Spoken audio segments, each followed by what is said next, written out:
Bonjour et bienvenue dans l'atelier de Pedro. Aujourd'hui, présentation de machine. Donc cette machine, c'est une perceuse à colonne de chez Macalister. Macalister, donc une marque vendue par Castorama. Donc cette perceuse à colonne coûte 99,90 € pour une puissance de 500 watts. 500 watts. C'est du bas de gamme. C'est du bas de gamme. Franchement, pour couper, pour percer, vaut mieux commencer avec une 750 watts qui coûte certes à peu près 100 € de plus chez Casto que celle-ci qui coûte 99,90 €. Voilà, c'est vraiment du bas de gamme, mais pour faire du petit bricolage, des petits perçages, il n'y a aucun problème. Voilà. Que dire sur cette machine? Donc cette machine est vendue avec un mandrin normalement qui se sert par clé. Moi j'y ai installé un mandrin auto-serrant. Pour moi c'est bien plus pratique, hein. Ça évite qu'on a toujours les clés. Oh, elle est où la clé? On l'a perdue, donc voilà. Donc mandrin auto-serrant, il n'y a aucun souci. Le diamètre de perçage sur cette machine est fait pour 16 mm. 16 mm. C'est énorme, c'est énorme. Cette machine, elle va pas plus de 10, 12, mais 10 mm, moi je dis. Parce que quand on commence à percer, moi ça m'est déjà arrivé, quand je commence à percer tranquillement, eh ben, il arrive un moment où ben, la machine, elle force et je l'arrête en fin de compte, hein. Le forêt il se bloque parce que voilà, il n'y a pas assez de puissance, et puis on a vite fait de la caler, hein. Voilà, donc moi pour moi jusqu'à 10 mm c'est largement suffisant. Que dire d'autre? Donc ici là nous avons des courroies, donc avec un capot sécurisé. C'est pratique, donc ce qui veut dire que quand vous ouvrez le capot est ouvert, la machine ne fonctionne pas. Il faut refermer le capot pour pouvoir faire fonctionner la machine. Moi j'ai enlevé la petite vis qu'il y a ici qui permet d'accéder au capot, parce que franchement c'est de la merde, hein. C'est une petite vis, il me semble que c'était du cruciforme, hein, au lieu d'y mettre une petite rondelle papillon, un truc comme ça qui va bien plus vite. Non, c'est de la misère, donc moi je l'ai enlevé, comme ça j'accède plus rapidement au capot, donc aux courroies. À l'intérieur, donc vous avez deux courroies de tension. Donc ces courroies, elles servent à changer la vitesse de rotation. Les vitesses de rotation sont marquées ici. Donc vous avez de A à C, donc ici, et vous avez de 1 à 4, donc qui est ici, pour changer donc les vitesses de rotation. Vous passez de 280 tours minute jusqu'à 2350 tours minute. Voilà. J'ai un petit peu regardé sur les avis de cette machine.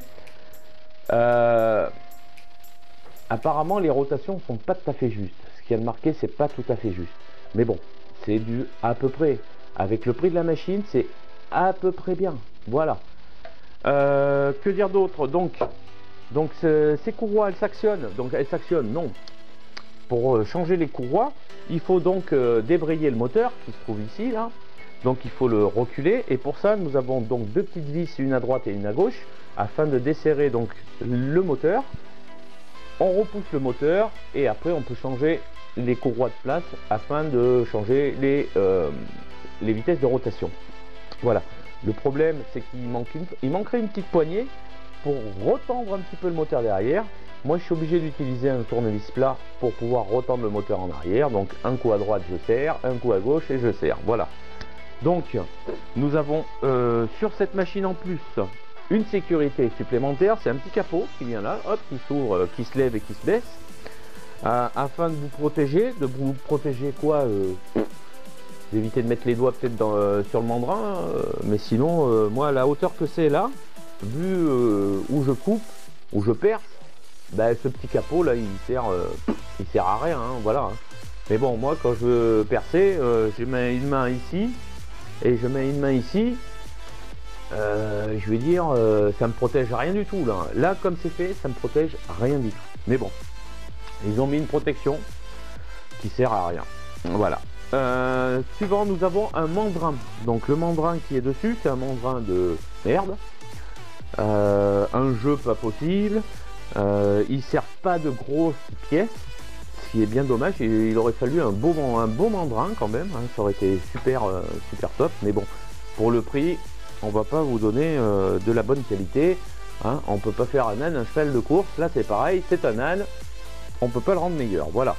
Donc aussi nous avons donc un plateau de perçage donc qui se dévisse. Hop, on le dévisse et on le règle à la hauteur qu'on veut, voilà. On peut lui faire une rotation, donc 45 degrés vers la droite, une inclinaison, 45 degrés vers la gauche, voilà. Donc on peut incliner les pièces à percer, voilà. Sinon, que dire, la machine fait 16 kg. Le point négatif aussi, c'est que j'aurais bien aimé une petite lumière pour voir un petit peu où on perce, parce que bon, des fois ça arrive qu'on voit pas très bien le point de perçage, et ben, on le cherche, on éclaire, on se rapproche. Une petite lumière aurait été impeccable sur cette machine. Voilà, donc moi j'en ai installé un petit spot supplémentaire afin d'éclairer ma zone de travail. Voilà. Que dire d'autre? 500 watts, bonne petite merde de chez Casto. Pour le boulot que j'ai à en faire, ça me va très bien. Je regrette un petit peu maintenant avec le temps. J'aurais préféré mettre une centaine d'euros de plus et avoir la 750 watts qui est déjà bien plus grande, donc zone de travail plus importante. Voilà. Sinon, ben, n'oubliez pas de laisser des commentaires en dessous, de vous abonner si ce n'est pas déjà fait, et puis d'actionner la petite cloche pour être prévenu des prochaines vidéos à sortir. Sinon, bon bricolage du dimanche à tous, et puis à la prochaine. Bye.